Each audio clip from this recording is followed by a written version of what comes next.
Les Reds qui s'étaient imposés 1-0 au Parc des Princes la semaine dernière, qui ont battu le mauvais dernier de PL Southampton ce week-end 3-1. Alors Julien, Luis Enrique, il a avoué, après le match contre Rennes, la victoire contre Rennes, il a menti. Il a pas mal fait tourner ce week-end.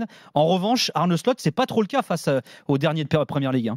Ouais, c'est vrai qu'ils affrontaient Southampton samedi après-midi à Anfield et qu'on ne savait pas trop en fait à quoi s'attendre.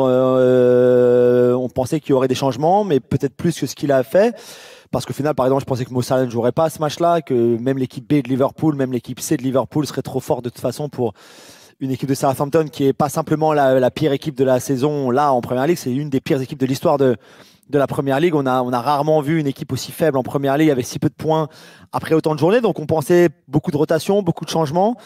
Au final, il y a eu quelques changements puisque Robertson n'était pas titulaire, puisque McAllister n'était pas titulaire. Puisque Diogo Jota n'était pas titulaire, c'est les 3 changements par rapport au match du PSG, 3 changements simplement, on peut dire, ou seulement en tout cas. Et ça n'a pas du tout plu à Arne Slot, ce qu'il a vu en première période notamment. Liverpool était mené au score, Liverpool avait été médiocre, vraiment dans ses 45 premières minutes. Il a fait 3 changements à la pause, puisque McAllister, Robertson et Curtis Jones sont entrés, et Harvey Elliott sont entrés à la pause.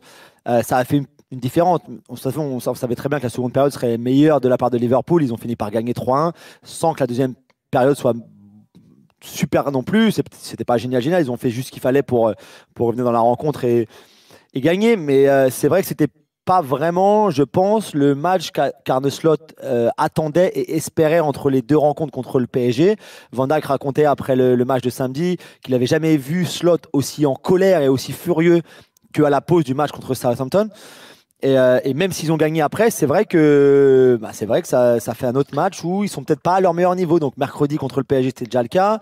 On les avait vus un petit peu contre Everton, contre Aston Villa aussi, pas être forcément au meilleur niveau. Là, contre Southampton, c'est vrai que ça n'a pas été très bon non plus. Ça veut pas dire qu'ils seront pas bons demain soir. Ça veut pas dire ça, mais c'est vrai que ça veut dire que c'était encore un petit peu laborieux de leur part. Alors, on va se projeter sur le match de demain, justement. Alors, je sais qu'en Angleterre, il y a pas mal de débats à savoir qui va jouer en attaque. Alors, Gakpo, j'ai vu, avait repris l'entraînement aujourd'hui. Est-ce que ce sera Darwin, Szoboszlai, Jota, Elliott? Et surtout, en fonction de qui ce sera, qu'est-ce que ça va changer pour le PSG? C'est quoi la tendance, là? La tendance, c'est qu'il veut que Slot a été très impressionné, mais comme tous les Anglais, mais on en a déjà parlé le soir du match, on en avait déjà parlé, on a parlé encore hier et tout ça. Ils ont été très impressionnés par le PSG, par le jeu du PSG, notamment par le milieu de terrain du PSG qu'ils ont trouvé exceptionnel. Slot en premier et ses analystes et ses assistants aussi, ses adjoints, pardon.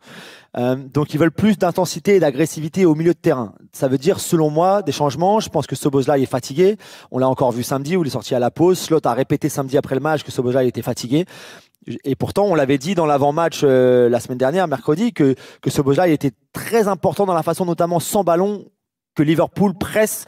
Et c'était une vraie machine. Le problème, c'est que quand il est un petit peu fatigué, forcément, ça s'en ressent par rapport à son activité à lui. Et comme c'est lui qui déclenche tout, ça se ressent aussi dans l'activité du reste de l'équipe. Donc je pense qu'on ne verra pas Szoboszlai d'entrée demain soir, par exemple, qu'on pourrait facilement voir soit Curtis Jones avec Gravenberch et avec McAllister, soit Harvey Elliott. On pourrait aussi voir effectivement Darwin Núñez en pointe à la place de Jota, simplement pour peser un peu plus sur Marquinhos notamment, plus que sur Pacho. Je pense qu'ils vont cibler Marquinhos plus que Pacho. Mais pour moi, ça serait simplement les 2 changements. Après, la défense, elle ne changera pas. Gravenberch, McAllister, ça ne bouge pas. Salah et Luis Diaz, ça ne bouge pas non plus. Donc ça pourrait faire 2 changements effectivement par rapport au match aller.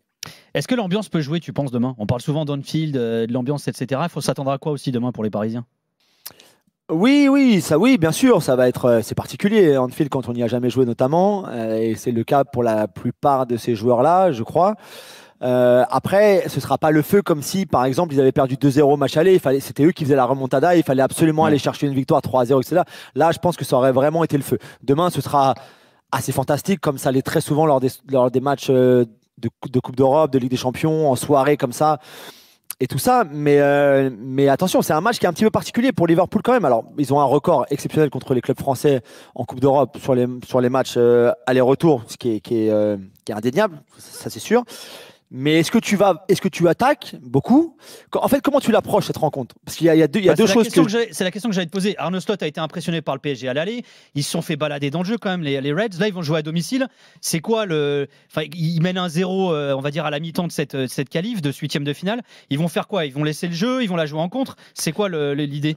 Ouais, je pense que ça va être un petit mélange de ça. L'avantage de Darwin, et c'est pour ça qu'il va être titulaire, sincèrement, je pense que c'est un secret de Polichinelle, c'est que tu vas jouer long sur lui, notamment pour battre le pressing du PSG ou pour éviter le pressing du PSG, c'est mieux de le dire comme ça.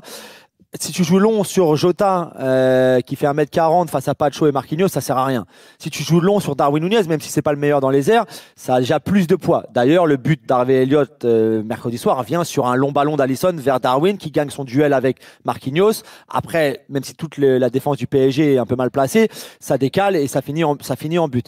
Ça, c'est le premier avantage de Darwin. Donc, je pense qu'il y aura beaucoup plus de ça et beaucoup plus d'efficacité dans le jeu long qu'on a pu le voir au mercredi dernier au Parc des Princes contre le PSG. Ensuite, il y aura plus d'agressivité au milieu de terrain. Ils vont pouvoir avoir plus le ballon. Ils n'auront pas 30% de possession. Demain, je vous le garantis tout de suite, c'est impossible, comme ils ont pu le faire au match aller. Mais en revanche, c'est un petit peu quand même compliqué pour eux parce que si tu veux trop attaquer, tu risques aussi de t'exposer et ils savent très bien que s'ils laissent un peu trop d'espace au PSG, eh ben, ils vont souffrir. À l'aller, ils ont laissé pas d'espace au PSG, ils ont déjà souffert, donc imaginons s'ils leur laissent plus d'espace.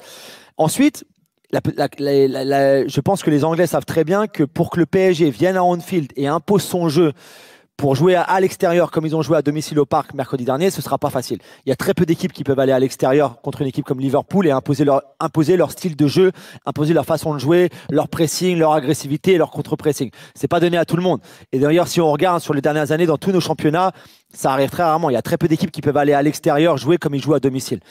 Donc, ce sera ça aussi la clé du match. Si le PSG peut aller en Anfield et jouer et dominer comme ils l'ont fait mercredi au Parc, ils ont toutes leurs chances de gagner. Simplement, c'est beaucoup plus facile à dire qu'à faire.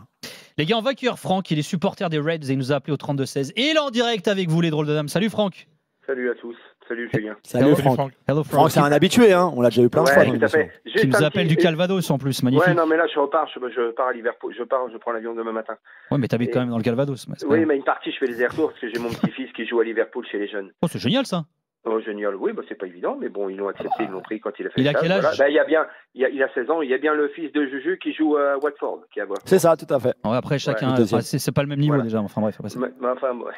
Juste un petit clin d'œil, je voulais juste faire un petit clin d'œil. Et parce que j'ai eu l'occasion de le rencontrer, un petit clin d'œil à Régis Lebris. Et j'aimerais tant qu'il monte avec Sunderland parce que c'est une super personne. Ouais, je lui souhaite plein de bonnes choses. Bien sûr, on l'embrasse, Régis. Ils sont dans la lutte, ils sont dans la course pour la montée. Tout à fait, puis Leeds a perdu contre Bournemouth, c'était très étonnant. Tout à fait. Ouais, c'est vrai. Le Championship, c'est un délire tous les ans, de toute façon. Ah, c'est un délire. Non, mais là, cette année, c'est les 4 là, c'est un foutu. C'est magnifique, ouais. Donc, bon, pour revenir, moi, je suis très confiant. Je suis pas d'accord avec Juju parce que j'ai vu, je pense que Bobo va jouer, moi. Même s'il est un peu fatigué, je pense qu'il va laisser Bobo au milieu de terrain demain. Je suis pas sûr, mais même s'il est un peu fatigué, je pense que Bobo va jouer. Mais bon, bref. C'est qui Bobo? C'est Bobo. Ah ouais. Et c'est possible aussi, c'est vrai qu'il est un parti tellement important dans tout ce que fait l'équipe, mais c'est vrai qu'il a semblé un peu fatigué et samedi et la semaine dernière aussi. Tout à fait. Moi, je pense qu'effectivement, Paris, on aurait pu en prendre 3 ou 4, c'est un fait. Je pense que Liverpool ne va pas jouer la fleur au fusil, ils vont les attendre. D'avoir gagné 1-0, c'est exceptionnel. Et ça va jouer en contre. Je crois que l'équipe, parce que j'ai rencontré une ou deux personnes, ils ne voudraient surtout pas, parce que ça leur fait penser un peu à ça, le PSG, ça fait penser un peu à l'Ajax Amsterdam il y a quelques années lorsqu'ils ont éliminé le Real de Madrid chez eux. C'est-à-dire pas de tête de gondole, mais des joueurs qui vont très très très très vite et ils veulent surtout pas se faire prendre en compte. Donc je pense qu'ils vont être très très prudents. Le match aller a été vraiment leur a donné une leçon et je pense qu'ils vont les attendre et les jouer en contre. Moi je suis très confiant. Je pense que Paris a loupé le coach au match aller. Je ne vois pas. Juste pour illustrer ce que tu dis, Franck, et on parlait tout à l'heure du jeu de l'aller et du jeu auquel on peut s'attendre pour Liverpool, qui pourrait donc laisser le jeu au PSG. En termes de possession, possession moyenne en Ligue des Champions, le PSG, c'est la 3e équipe, ils sont à plus de 60% de moyenne par match. Liverpool, c'est la 14e équipe en termes de possession. Ils sont à peine plus de 50% de moyenne de possession par match. Donc c'est vrai que c'est le style, on va dire, jeu en contre, ça se retrouve dans les chiffres aussi. Et c'est ce qu'on pourra retrouver demain en Anfield notamment.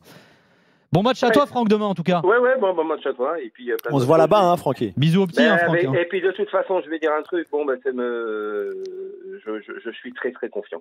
Je vois pas du tout Paris gagner là-bas. Pour moi, ça serait vraiment. Ça c'est le cas du ciel. Non, je vois pas du tout. Et je pense que Slot, le coach, ils ont pris la leçon de l'aller. Parce que j'ai entendu, excusez-moi du peu, beaucoup de gens dire non. Et excusez-moi, Liverpool a eu très très très très très peur. Très très peur. Et puis je voudrais revenir quand même sur une chose. On me dit Liverpool-Southampton. Moi j'ai vu que toutes les équipes qui ont joué en Champions League, Bayern de Munich perdu chez eux, Leverkusen perdu chez eux, l'Atlético de Madrid perdu à Retafe, Lille qui a eu beaucoup de mal, à part Paris, c'est un fait. Mais toutes les équipes qui ont joué en Champions League, ils ont pris des dégelés ce week-end. Donc ça, j'oublie pas ça. Donc, ça, c'est un très bon teasing pour la suite de cette vrai, Au Bayern, il y c'est avait 10 changements. Oui, mais enfin bon, il y a Donc eu beaucoup c'est pas une règle, ça.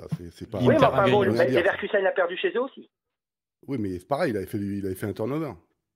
Donc c'est pas, Il y a beaucoup c'est pas une d'équipes règle fatiguées. comme ça. Alors que Liverpool n'a pas fait tourner, on l'a dit tout à l'heure, Francky. Bon, bref. pas beaucoup.